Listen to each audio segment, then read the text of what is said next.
Hi, I want to show you how you can foil on your cut vinyl. This is just a piece of 651 Oracal or equivalent, and I've just cut some samples out of there and weeded them. And there's a couple ways you can do this. One is to take the vinyl off and put it onto a piece of card, or you could put it on your final card if you wanted. I'm just using these index cards for my test samples, and I am going to do this by hand because if you use transfer tape, you'll get the residue on them and then it will not work. So if you do transfer it to your card, you kind of need to be able to do it in one piece. The next thing I'm going to do is I'm going to just clean this vinyl off with a lint-free piece of paper towel. I'm not sure if alcohol would help or not, but you want to get your fingerprints off of it because you want the vinyl to adhere well. Okay, I'm just using the Deco foil. I've used the mink foil as well. And you're going to put your foil on top just like you would a printout. And I have ditched the mink folders for parchment paper. I learned this from my friend Sally, and it is just seems like it works a lot better. You don't have to deal with the static. It's cheap and works really well. So I'm going to put this in the folder. I've got my mink heated up to 3. And I'm going to put this through.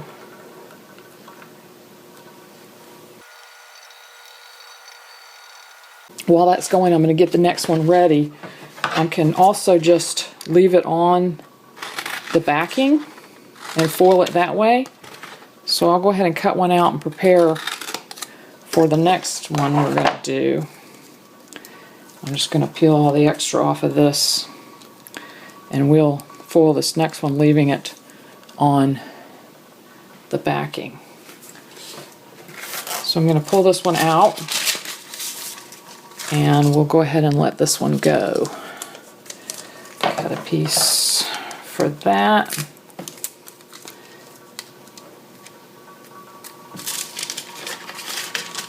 Okay, so I'm doing the same thing as before, but instead of moving this to a piece of cardstock first, I'm just leaving it on the vinyl backing and putting it in the same way. Okay, so let's do the reveal on this, and look at there. Isn't that nice?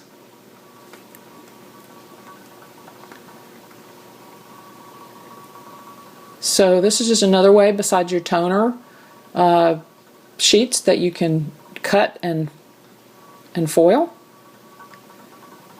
And this is durable. This is chemically bonded to the vinyl, so you don't have to worry about that flaking off or anything. Very durable. Let's see how the other one's doing.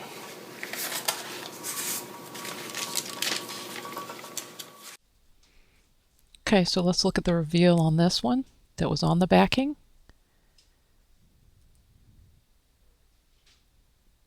Still pretty good. Not quite as perfect. If you look at the ends of the top of the W, you can see there's just a little bit missed. Haven't quite got this perfected, but still pretty nice technique.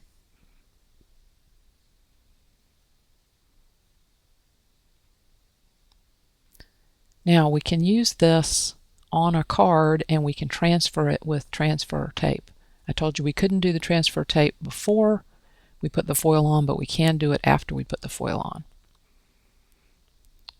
So I've got this ready to go with transfer tape on it, actually painter's tape, and I'm going to put it on the card now.